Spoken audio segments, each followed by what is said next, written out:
결백하기 때문에 무죄가 나올 때까지 끝까지 싸울 거고요. 양측은 합의점을 찾지 못한 채 팽팽히 맞서고 있습니다. 나에게 폭언을 하며 뺨과 머리를 쳤습니다. 남편 류시원은 의처증 증세가 있었고 그래서 나를 감시하기 위해 GPS를 부착한 것입니다. 아내는 내 휴대전화에 있는 친한 동료들과의 투샷 사진을 보고 그 모든 여자와 외도를 했다고 생각했습니다. 아내는 나 몰래 내가 통화하거나 대화하는 내용을 100여 차례나 녹음해왔습니다. 두 사람의 엇갈린 주장이 펼쳐진 가운데 검찰은 류시원 씨가 아내를 폭행하고 협박한 혐의와 아내가 사용하는 차량의 위치 추적 프로그램을 설치해 상당 기간 동안 수집해온 혐의로 징역 8호를 구형했습니다. 그리고 바로 어제 오후 공판이 열렸는데요. 피고인으로 류시원 씨의 이름을 확인할 수가 있었습니다. 네, 자 이날 법원에 류시원 씨가 출석하자 많은 취재진이 몰렸습니다. 어두운 표정과 눈으로 일관한 모습입니다. 류시원 씨에 대한 선고 공판이었는데요. 그 위치 정보 수집이랑 협박 그리고 부인 조 씨에 대한 폭행 혐의에 대해서 그 혐의를 선고하는 그런 공판이었습니다. 이혼 소송과는 별개로 진행된 형사 재판에 대한 선고 공판. 재판부는 류시원 씨에게 벌금 700만 원을 선고했습니다. 결정적인 증거는 바로 음성 파일 녹취 CD였습니다. 제출된 녹음 증거에 살과 살이 부딪히는 소리 등이 들리는 것으로 볼 때 상당히 약한 강도라도 부인을 폭행한 점이 인정된다.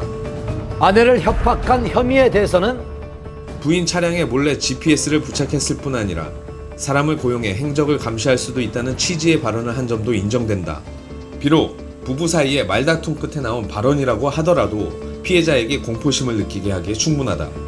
위치 정보 수집에 대해서는 남편이라고 하더라도 부인 차량의 위치 추적 장치를 불가피하고 긴급하게 설치해야 한다고 보기에는 어렵다. 이에 류시원 씨의 혐의를 인정하고 벌금형을 선고했습니다.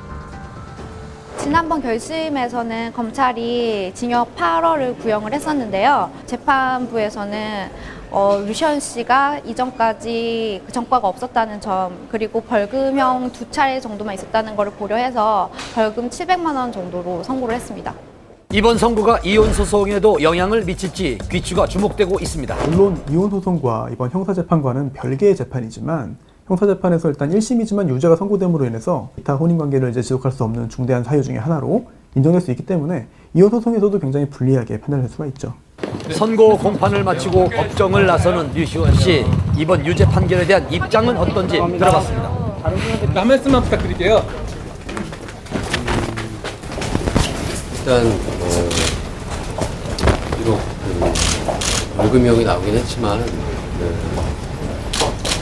저는 결백하기 때문에 무죄가 나올 때까지 끝까지 싸울 거고요.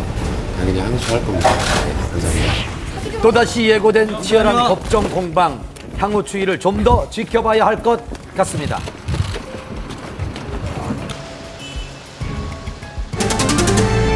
배우 정운택 씨가 지난 새벽 침을 뱉고 고성이 오가는 폭행 시비가 붙으며 무면허 운전도 적발됐습니다. 배우 정운택 씨가 불구속 입건됐습니다. 영화 친구와 두사부일체를 통해 개성 강한 연기로 활약했던 정운택. 무면허 운전에 행인과 신랑이 도중 침을 뱉고 음료수를 끼얹는 등의 폭행 시비가 있었다는데요. 어떻게 된 사건인지 담당 형사의 이야기를 직접 들어봤습니다. 올 3일날 00시 40분경에 발생된 건데요. 문화행사라는 그 행인들하고 시비가 붙어가지고 이곳이 시비가 일어났던 현장인데요. 신호 대기 중이던 정운택 씨 일행이 적신호에 횡단보도를 건너려던 취객을 제지하는 과정에서 언쟁이 시작됐다고 합니다. 정운택 씨가 어떤 폭행을 한 건 없고 그리고 행인 두 분하고 동승했던 여자친구분하고 또 언쟁이 있어서 그 사람들 간에 이제 음료수 뿌린 건 좀 있어요. 침을 뱉었다고도 하고요. 폭행에는 가담하지 않았지만 불구속 입건될 수밖에 없는 이유가 있었습니다. 현장에서는 이제 무면허 운전은 아마 부인을 한 걸로 알고 있는데 횡단보도 근처에 보니까 어떤 가게에 CCTV가 있더라고요. 그래서 그걸 확보를 하고.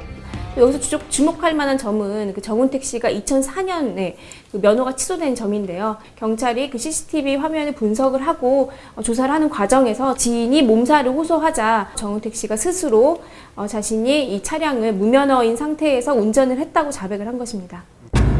정운택 씨의 불구속 입건은 이번이 처음이 아닙니다. 불과 2년 전 일반인과 시비 끝에 전치 20주에 달하는